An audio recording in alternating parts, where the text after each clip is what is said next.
Hey guys, welcome back to the Meet the Director portion of Gemini Productions. I'm Danielle, your host, and I have quite the story for you guys today. As you know, part of this channel is dedicated to horror and scary stories, and this is definitely a frightening story. So I used to live in a haunted college dorm. This dorm was on the edge of campus. We were just separated from everything. So not only was this building also very haunted, it was very old, and it was very isolated. So nobody would be surprised that it would be haunted, but the degree to which it was haunted has genuinely terrified people that I've told about it. I am quite desensitized to it, considering that I lived there for a full year. It really scared me at first. And then after a while, I got really used to it, to the point where I would casually tell people about the stuff that would happen to me on a weekly basis.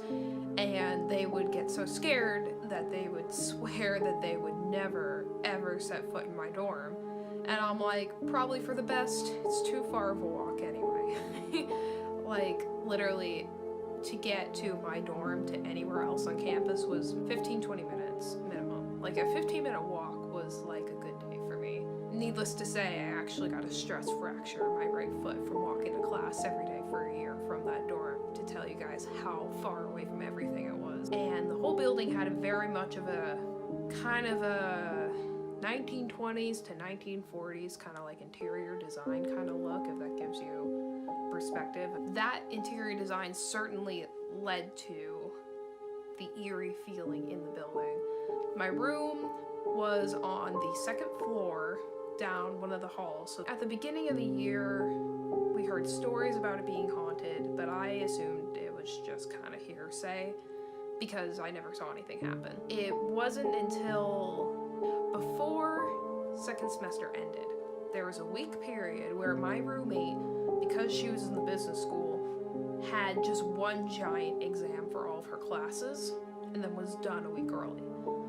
So she kind of went through academic hell and then was done early. So I was happy for her, and she got to peace out early and go visit her grandma. But then I was alone in the room for a solid week, and at first I had absolutely no problem with it. It was fine. I like my own solitude, so I was fine with that. Hadn't had any ghostly experiences, so I was fine with that. And the longer I stayed in the room, the weirder things started to feel. I had trouble falling asleep at night. It just felt weird in the room, and we had a lot of mirrors in the room. Besides the back wall, there was a mirror on every wall of 4 walls. And I had such an issue with the mirrors for some reason that halfway through the week, I was compelled to cover them up with towels. I couldn't tell you why. I just hated seeing reflections of everything in them. It really bothered me for some reason, and to this day I can't exactly tell you why, except for ghosts, you know? I didn't know this at the time, but I would read later that I know that ghosts have a thing where they supposedly can travel through mirrors. I can't tell you why or how, but it's something I've heard in more places than one, though it was on the internet, so, you know, take that with a grain of salt. It really, really bugged me that there were so many mirrors in the room, and it never bugged me before. In fact, I thought it was a pro rather than a con of our room to have so many mirrors, because you could always see how your outfit looked in every direction. So I had to cover all those up, and specifically the one that reflected into the closet. It literally was on the left side of the room, and it reflected from where I laid in bed to the inside of the closet, which was further down on my side of the room. I had the worst problem with that for some reason. My roommate had always hated the closet because she slept right across from it, but had never really talked about it. We were pretty busy. It didn't come up a lot, but she would tell me later that she hated facing that closet. There was always something in that closet, and I wouldn't realize that until after Christmas break. We would come back, and stuff started happening, and people were power washing their house. Oh, my neighbors, and that scared me. When we came back, stuff started happening, and like a lot, which is weird for one reason, because when both my roommate and I came back for second semester, we were in a better state of mind than we were first semester. Generally, more enjoyment, we were making more friends. Why is there more ghost activity now? You'd think it'd be the other way around, right? When we're, having a hard time adjusting, when we're homesick, when we're, having a little trouble making friends because we're so far away from everybody. My theory is that when a few people stayed over Christmas break for whatever period of time, because some people sometimes have to do that, somebody played with a Ouija board. I think that's what happened. And I talked to an RA, what are they? Room advisor. RA stands for room advisor. I totally forgot. When I talked to another RA in my friend's dorm, so a whole nother building, whole nother part of campus, he told me that he never sets foot in my dorm because it's so haunted. He told me verbatim, we have no idea what's in there. There's no way to know what's in that building, considering how old it is, how often he hears, at least once a year, that somebody used a Ouija board in that building. And I think somebody did over Christmas break. It had to have been a bit of a lonely time for them, so I could see somebody using a Ouija board then for entertainment or for company. It all started in January, as soon as we came back. 2 nights in January, consecutively, I would be woken up at 3:11 in the morning, staring at the clock across on my desk, and I would feel something staring at me, like peering at me over my bed, because there was a rail on the side so you don't fall off your bed in the middle of the night. Something was staring at me, and I felt that so intensely that terrified me. And I haven't thought about this in a while, talking about it again, I'm getting a little nervous. But yeah, I forgot how that felt, and talking about it now is like bringing it back. It was a very intense, not a bad feeling. It wasn't malicious or aggressive or anything, but it was invasive. It really bothered me at the time, because this was brand new to me. I've never had a haunting experience before, not really. I told my friend about it, and he suggested maybe like putting the spirit in its place. Like, hey, this is my room, not yours. Stay over there. Don't wake me up at night anymore. You're not allowed to do that. So I did. Spoke out loud.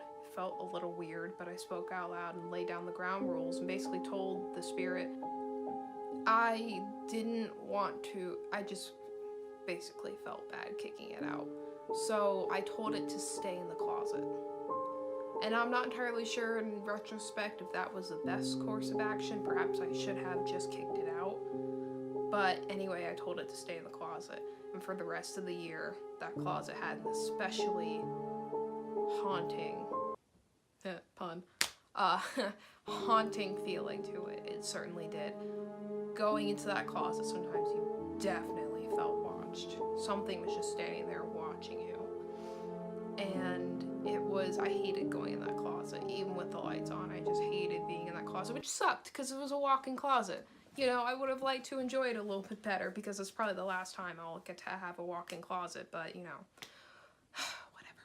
Ghosts had to go ruin everything. There was an experience with the resident ghost, Helen Peabody, who the building is named after. She has always, according to rumor, haunted the building before, but I had never seen her, had any experiences, whatever. She basically felt like the building's mascot at that point. She basically was fictional to most of the people who lived. Not historically, but in terms of oh, she haunts the building. We're like, sure, okay, whatever. And one day I found this weird looking bobby pin underneath my desk. I had dropped something and gone down to get it. And it was weird and rusted looking. Not a bobby pin I've owned before. It's nothing I'd seen before, and I drop things all the time, so I know what the underside of my desk looks like. Looked like it was from a different time. I picked it up put it on the desk, and made a joke to my roommate. I said, haha, if this moves after we get back, because we were gonna go hang out with some friends, if this moves after we get back, we will know that Helen Peabody was here. That was a dumb thing to say in retrospect. I was joking around.